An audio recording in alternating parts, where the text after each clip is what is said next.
ये सरकार नमस्कार। बड़ा ही सीरियस कंसर्न है बच्चों। कल सीए फाइनल इंडायरेक्ट टैक्स का पेपर है एंड बहुत सारे बच्चों के मेरे को मैसेज आ रहे हैं, फोन आ रहे हैं regarding mock test paper series 1 case study based question, case scenario based question का फर्स्ट क्वेश्चन। इंस्टीट्यूट थोड़ा सा आपको ध्यान रखना चाहिए, थोड़ी शर्म रखो, थोड़ा तो ध्यान रखो आप कर क्या रहे हो। हिंदुस्तान की सबसे बड़ी अकाउंटिंग बॉडी आप हो, वर्ल्ड की सबसे अकाउंटिंग बॉडी सबसे बड़ी आप हो। ये केस स्टडी बेस्ड एमसीक्यू मानते हैं आपने क्या किया है, पुराने जो केस स्टडी थे उसमें से कॉपी करके पेश करते हो आप, मॉक टेस्ट पेपर आप ऐसे बनाते हो। पहली बात तो आपको बनाने नहीं चाहिए। सेकंड थिंग, ये क्वेश्चन ही गलत है। अरे आपने मॉक टेस्ट पेपर बनाया, अग्रीड, पुराने केस स्टडी कॉपी करके इसमें डाले, अग्रीड, पर आप ये तो देखो अमेंडमेंट आया कि नहीं आया, कुछ होश है। सारे बच्चों के कल एग्जाम है, सबके फोन आ रहे हैं। और यूट्यूब पर, अब यूट्यूब पे सर्च करो, शर्म आती है मेरे को देख के वीडियोस। बच्चों ने लिंक भेजा मेरे को कि सर ये यूट्यूब पे बताया गया है। मतलब थोड़ा होश रखो। ऑमनीबस को लेके अमेंडमेंट आया है और ऑमनीबस की डेफिनेशन में एक्सीडिंग 6 पर्सन्स एक्सक्लूडिंग ड्राइवर, मतलब एक्सीडिंग 7 पर्सन वाला व्हीकल जो होता है वो ऑमनीबस की डेफिनेशन में आएगा। तो 7 पैसेंजर इंक्लूडिंग ड्राइवर तक का व्हीकल अगर है तो वो ऑमनीबस की डेफिनेशन नहीं है, वहां सेक्शन नंबर 95 लगेगा। बाकी केस, बाकी सारी ऑमनीबसेस के केस में 95 इस केस सिनेरियो में नहीं लगेगा। कारण क्या है? क्योंकि सर्विस सप्लायर कंपनी है और कंपनी अगर सर्विस सप्लायर है ऑमनीबस के केस में, तो ऐसे केस में 95 में अमेंडमेंट हुआ है और वहां पर सेक्शन नंबर 95 नहीं लगेगा। और जहां सेक्शन नंबर 95 नहीं लगता वहां टीसीएस लगता है। अब ये जो क्वेश्चन दे रखा है ये पुराने लोगों के हिसाब से आंसर दे रखा है पूरा। थोड़ा तो आप सुधरो अपने आप में। बच्चों कल एग्जाम है, क्या बोलूं उनको मैं कि अमेंडमेंट एप्लीकेबल नहीं है आपके लिए। बच्चों को बताया अमेंडमेंट है ये।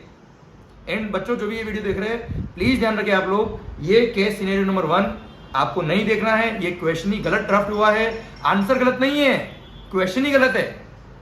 मतलब हद है हद। आंसर गलत होती समझ में आता, क्वेश्चन ही गलत है और लोग इसको सोल्व कर रहे हैं यूट्यूब पर। गजब है यार। सो प्लीज बी अवेयर, जो आपने अमेंडमेंट पढ़े हैं वो अच्छे से पढ़े हैं। Just be confident. मेरे को गुस्सा इसलिए आता है कि अगर स्टूडेंट्स ने इतनी मेहनत करी है, दिन रात एक की है और एंड मोमेंट पे आके आप लोग उनको परेशान कर देते हो, उनके कॉन्सेप्ट हिला देते हो, उनको सर कंफ्यूज कर देते हो। This is absolutely disgusting and गलत हो रहा है आपके साथ ये। सो बच्चों, मैंने आपको, और एक इसमें गलती बच्चों की भी है, जब मैंने आपको कहा था कि आपने जो लेक्चर पढ़े परफेक्ट पढ़े हैं, सारे अमेंडमेंट आपने कवर किए, आपने अगर अपने कॉन्सेप्ट अच्छे से पढ़े, यू मस्ट हैव कॉन्फिडेंस। मैंने आपको बोला था कि एग्जाम जैसे जैसे करीब आएंगे यूट्यूबर्स एक्टिव हो जाएंगे। जाओ यूट्यूबर के पीछे। अभी आप हो गए कंफ्यूज, इसलिए वापस कह रहा हूं अब आपको इन सब चीजों पर ध्यान नहीं देना है। लास्ट बात आपके एग्जाम्स के लिए बोल रहा हूं कि अगर सेक्शन नंबर 95 की बात करूं मैं आपसे, तो सर अगर transport of passengers by any motor vehicle other than omnibus है तो सेक्शन नंबर 95 लगता है और इलेक्ट्रॉनिक कॉमर्स ऑपरेटर टैक्स पे करेगा।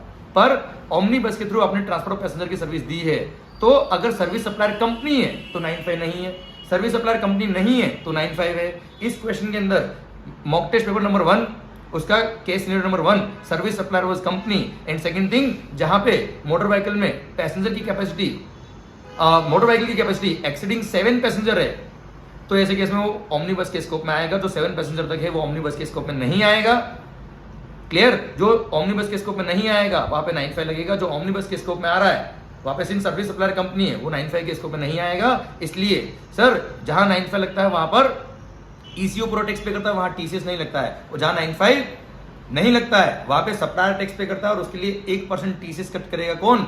Electronic commerce operator. ठीक है? अब ये क्वेश्चन को भी मत पढ़ो आप, क्योंकि क्वेश्चन की ड्राफ्टिंग ही उस अकॉर्डिंग नहीं हो रही बेटा। Okay, so don't worry. ये छोटा सा एक कंफ्यूजन हुआ, आई होप अब आपको क्लियर हो गया। ठीक है? और थोड़ी सी डांट भी पड़ गई जो गलत थे उनको, पर हाँ एनीवेज ऑल द बेस्ट। अच्छे से पढ़िए, maintain the confidence, be confident and sir put your 100% because you are the best. All the best guys.